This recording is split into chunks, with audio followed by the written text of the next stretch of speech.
แม่อันลูกค้าถามมาว่าซื้ออุปกรณ์ถั่วงอกได้ยังแน่เอ้าสบายดียินดีต้อนรับเข้าสู่ลาซานนฟาร์มมื้อนี้เนาะถ้าเฮาก็ได้โอกาสดีว่าสันสาจะได้จัดส่งไปที่แก้งกอกทงพี่น้องซึ่งที่ลูกสาวถามมาเนาะว่าอุปกรณ์เฮาใน1 สุดเริ่มต้นนี่ค่ะมียังแหน่นี่เลยนี่อันนี้จะเป็นในถั่ว5 กิโลแป้งกันเชื้อราอาหารเสริมขวดเดียวจบทัมเมอร์ไดนัมซึ่งในตัวอุปกรณ์ของเราจะมีถังห้องน้ำส่วนตัวนี้จะมีกรอกปิดเปิดให้นี่ส่วนท่อระบายน้ำเนาะหรือท่อปล่อยน้ำว่าซันซะอยู่กับทางห้องน้ำนี่เขาก็จะหมุนไปให้แบบนี้เลยพี่น้องมีแต่ไปประกอบเวลาหันเข่านี่กะพี่น้องต้องระวังน้ำเด้อหันเข่าตัวนี้เลยมี5 ห้องขังและในตัวได้กลับไปพี่น้องมีแต่เขาจะแยกสิ้นส่วนไปให้เนาะแยกไปแบบนี้เลยแยกไปแบบนี้เลยเขาจะบริติดกาวพี่น้องง่ายๆไปกันมีแต่เอาท่อส่งน้ำหมุนใส่กับไดเขาเนาะแล้วต่อมาเขาก็จะเสียบปลั๊กไดน้ำกับทัมเมอร์นี่ปลั๊กทัมเมอร์ตัวนี้เขาสามารถเสียบกับไฟบ้านได้พี่น้องและในตัวถังมือนี่เนาะที่เขาจะจัดส่งไปทางแก่งกอกตรงอยู่ในด้านในเลยนี่เขาจะมีตะนางห้องในหรือสันซับเผื่อผู้หายในของเขาเนี่ยเหี่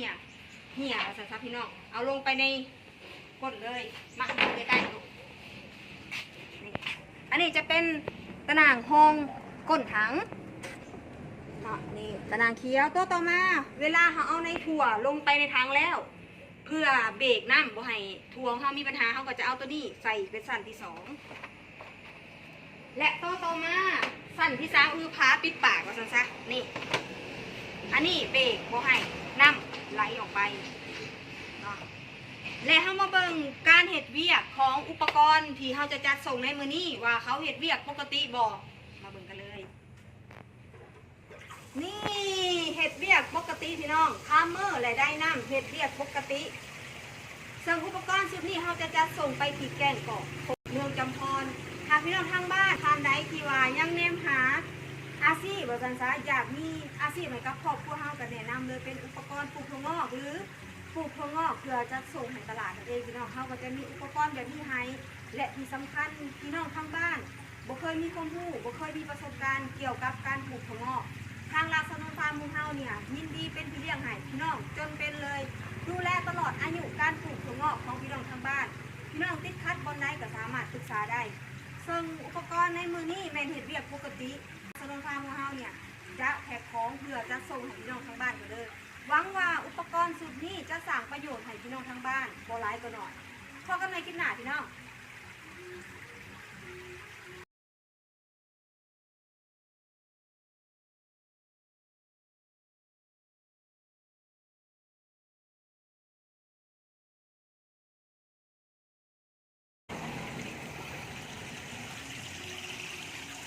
สิ่งที่จะได้ไปในสูตรจะมีในถั่ว5 กิโลทัมเมอร์5 ห้องก้นถังอันนี้ได้เด้อทัมเมอร์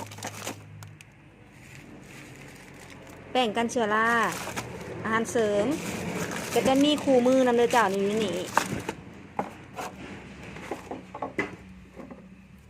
กอกปิดเปิดน้ำอันนี้ทอทรงน้ำแผ่นห้องก้นถังเพื่อให้น้ำเนี่ยระบายได้ดีแผ่นปิดทั่วแผ่นปิดเบรกน้ำก็จะเบรกเครื่องบ่ให้เขามีการตีงสั่นแบบนี้หายปิดแบบนี้หายปิดแบบนี้ไปหาย